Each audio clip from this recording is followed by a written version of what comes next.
In 2026, when someone says Iron Man, you think of Robert Downey Jr.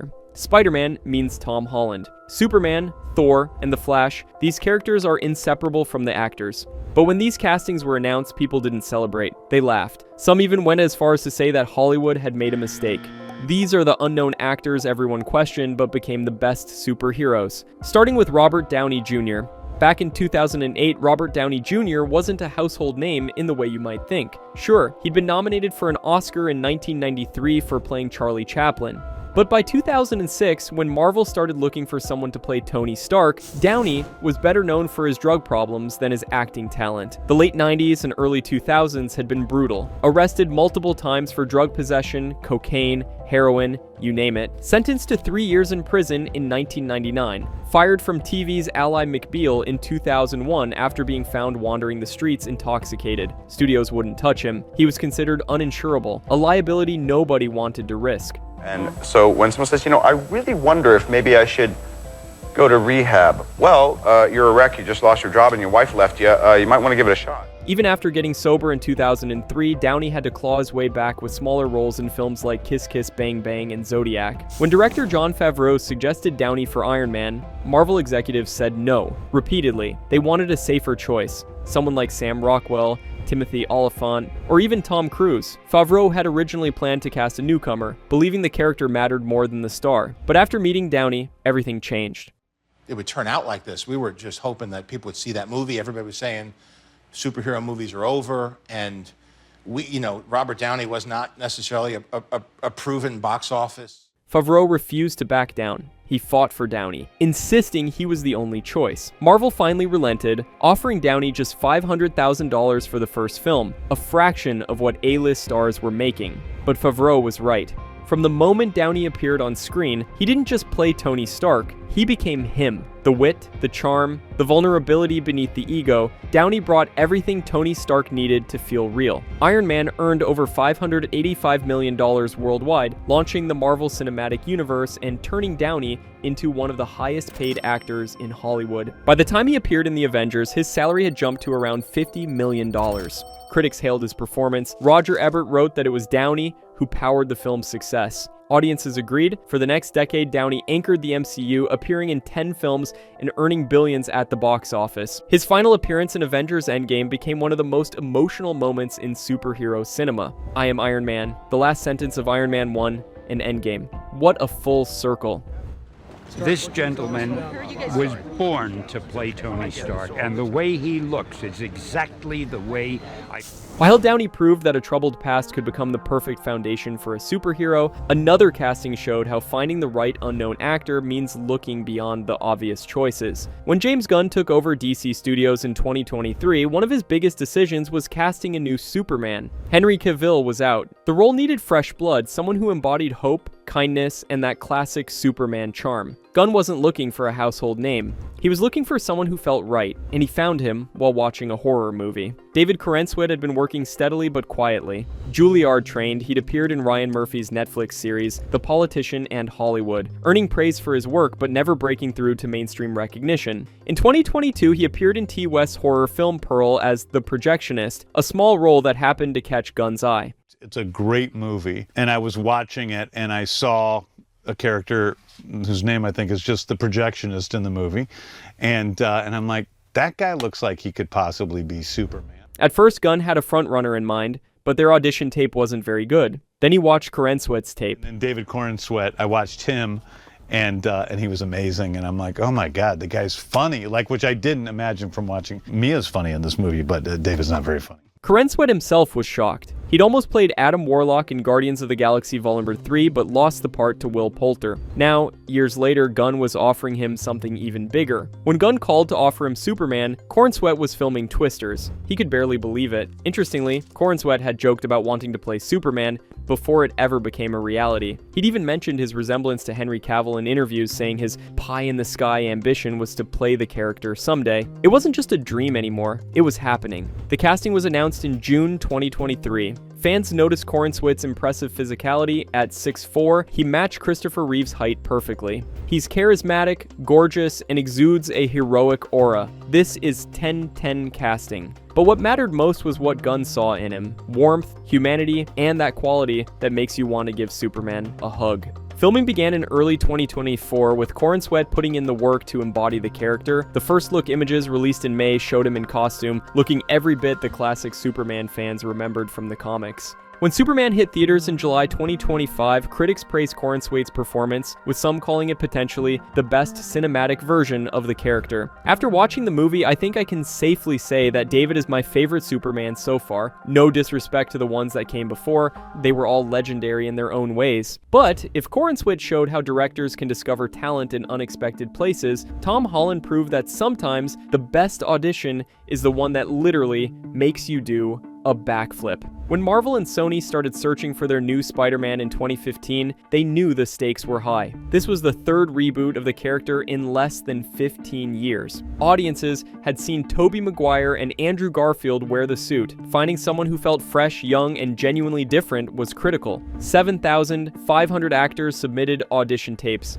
7,500. Marvel narrowed it down to 200 in-person meetings, then whittled that down to a handful of finalists. Asa Butterfield, Timothée Chalamet, Liam James, and a British kid named Tom Holland was only 19. Walking into a room with Robert Downey and into a room with Chris Evans, that's got to be terrifying as an actor. Like, you're walking in with probably your childhood idols. Barely known outside the UK. He'd appeared in the disaster film The Impossible alongside Naomi Watts, earning praise for his emotional performance, but American audiences hadn't really discovered him yet. He'd also worked with Chris Hemsworth in the Heart of the Sea, though he wasn't the star. When Holland auditioned, he brought something no one expected: his background as a dancer and gymnast. During his audition, he asked if he could try a backflip. Fight choreographer James Young was there and cautioned against it, but Holland went for it anyway.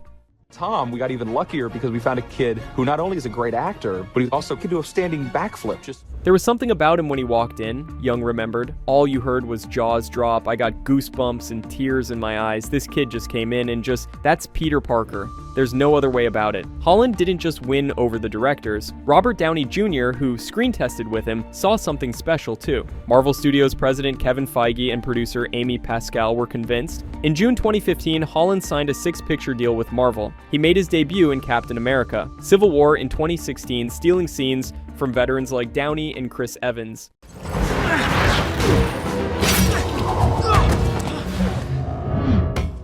That thing does not obey the laws of physics at all. Look, kid, there's a lot going on here that you don't understand. Stark says you'd say that.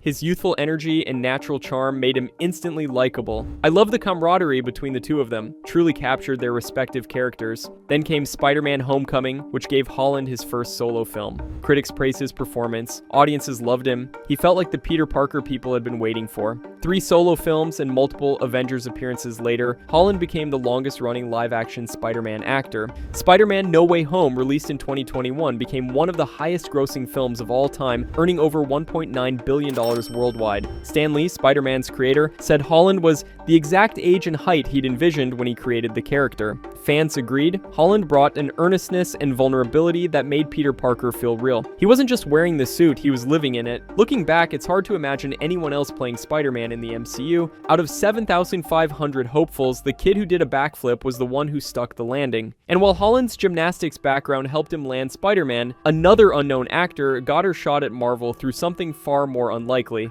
a WhatsApp message. When Marvel started searching for someone to play Kamala Khan in Ms. Marvel, they knew they needed someone special. Kamala was the first Muslim superhero to headline her own series, a Pakistani-American teenager from Jersey City who idolized Carol Danvers. The role required authenticity, energy, and someone who genuinely understood what it meant to be a Marvel fan. They found her through WhatsApp.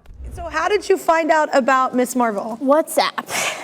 Is that real? Yeah. Iman Vellani was 18 years old, finishing her last year of high school in Markham, Ontario. She had no professional acting experience. She'd done some theater in high school, but that was it. Her plan was to attend art school and focus on integrated media, not become an actress. Then her aunt forwarded her a casting call for Ms. Marvel from a WhatsApp group. Vellani looked at it and thought it was a scam. The message was just a plain white page that said Ms. Marvel Disney+. My aunt was part of a group chat that she never opens. One day she decided to, and there was like the Miss Marvel casting call, and it was like a blank page. Miss Marvel sent headshot and resume to this email. Super sketchy, so obviously I did it. She almost didn't submit. Fear of failure held her back. But then she thought about her 10-year-old self, the girl who dressed up as Ms. Marvel for Halloween, who loved the comics because Kamala's life looked like hers. She told herself, my 10-year-old self is going to hate me if I don't do it. She sent in a self-tape just hours before the deadline. Vellani had an in-person screen test in February 2020, then a virtual one over Zoom in June 2020 due to the pandemic. On her last day of high school, during COVID-19 graduating remotely, Vellani got the call. She'd landed the role. Unanimous decision. Oh my god! My phone right now. I can't comprehend this right now. Instead of starting art school, Vellani began filming Ms. Marvel. She brought everything the character needed: infectious enthusiasm, genuine love for the MCU, and a deep understanding of what it meant to be a young person navigating identity and culture while trying to fit in. Her performance felt effortless because, in many ways, she was playing a version of herself. When Ms. Marvel premiered on Disney Plus in June 2022, critics raved. The series earned a 98% approval rating on Rotten Tomatoes, with Vellani's supersized charisma cited as a standout element. Getting a role in Marvel is like a dream for every actor out there, and her being so young getting that role, yeah, I can feel her excitement in sleepless nights of goosebumps. She reprised the role in The Marvels in 2023, where she shared the screen with Brie Larson and held her own. Critics called her the best part of the film. What made Vellani's casting special was that she embodied the character in a way no established actor could. She was a fan, just like Kamala. She's way bigger than me. She knows everything under the sun about Marvel and the superheroes. I'm a big fan, but not as big as she is. Her journey mirrored the characters. She went from ordinary teenager to Marvel superhero, and audiences got to watch that transformation happen in real time. While Vellani's casting proved that unknowns could bring authenticity to smaller heroes, another casting showed that even Marvel's biggest gods need someone nobody expected. In 2009, Marvel Studios was gearing up to introduce Thor to the big screen. This wasn't just another superhero, this was a Norse god, a character who could easily come across as ridiculous if the casting wasn't perfect. They needed someone physically imposing, charismatic, and capable of balancing drama with humor. Names circulated. Daniel Craig reportedly turned down the role. Kevin McKidd from Rome was considered. Even WWE wrestler Triple H auditioned. But Marvel wanted someone fresh, someone who could grow with the character. They started testing unknowns. Chris Hemsworth was one of them. The 25-year-old Australian had spent years on the soap opera Home and Away, the same show that launched Heath Ledger's career. His biggest American role at the time was a brief appearance as Captain Kirk's father in J.J. Abrams' Star Trek, on screen for maybe 10 minutes. Hemsworth read for Thor early in the process. He thought he nailed it, then he never heard back. I auditioned for Thor many years ago, probably 11, 12 years ago, and I didn't get a call back. I think my audition sucked. I think that was the response I got. And then my younger brother auditioned, and he got very close. He got down to the last 5 people. Chris was filming Cabin in the Woods with Joss Whedon and Drew Goddard when he learned his brother was a top contender. But casting directors weren't happy with any of the finalists. They weren't finding the right Thor. Chris auditioned again, this time with his mother reading Anthony Hopkins' lines in a hotel room in Vancouver. In May 2009, Marvel announced Chris Hemsworth as Thor. When Thor hit theaters in 2011, Hemsworth brought physicality, charm, and unexpected comedic timing to the role.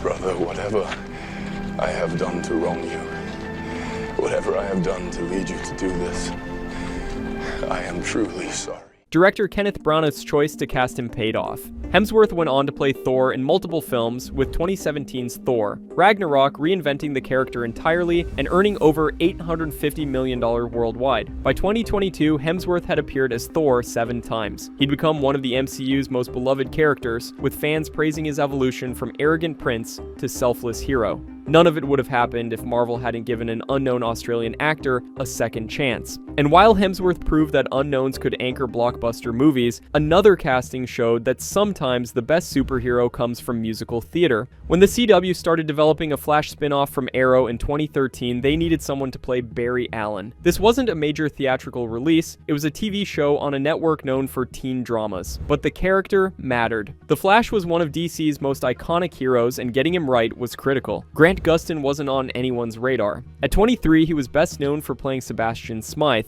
a scheming character on Glee. Before that, he toured the country performing as Baby John in the Broadway revival of West Side Story. He had some TV credits, guest spots on CSI, Miami, and 90210, but nothing that screamed superhero. So yeah, I got a shout out on Family Guy recently. Family Guy shout out. That is respect. That's respect. It was kind of a moment where like 5 different friends texted me and were like, "This is the moment that you've made it. You're now famous." When Gustin heard about the Flash audition, he didn't even want to go.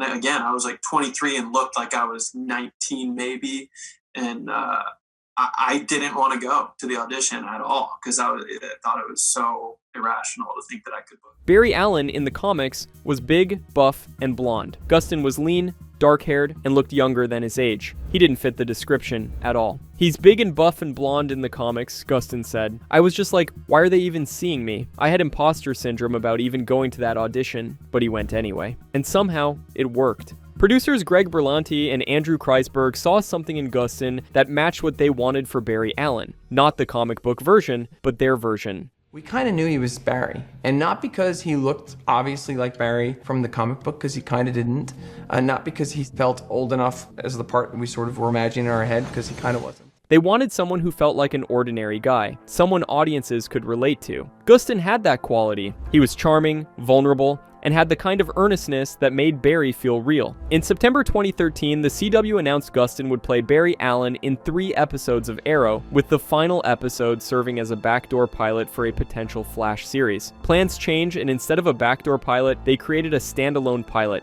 It tested well. Really well. The Flash premiered in October 2014 with 4.8 million viewers, the most for a CW premiere in 5 years. Fans loved Gustin's take on Barry. He brought energy, humor, and heart to the role. I really don't think anyone else but Grant could have held the title of the Flash on the CW. Within 2 weeks, the network ordered a full season. Within months, the show was renewed for a second season. Gustin went on to play the Flash for 9 seasons, appearing in over 180 episodes. He became the face of the Arrowverse, crossing over with Arrow, Supergirl, Legends of Tomorrow, and Batwoman. Fans around the world consider him the definitive live-action Flash, often citing his performance as superior to Ezra Miller's theatrical version. The Flash was the coolest job in the world. It does get boring, and there were days I didn't want to be doing it, Gustin admitted. It wasn't always easy. The physical demands were exhausting, the schedule relentless. Gustin has spoken openly about struggling with anxiety and stress during the early seasons, admitting he didn't always take care of himself. When I got the audition, I didn't want to go because I was like, I'm not going to get it.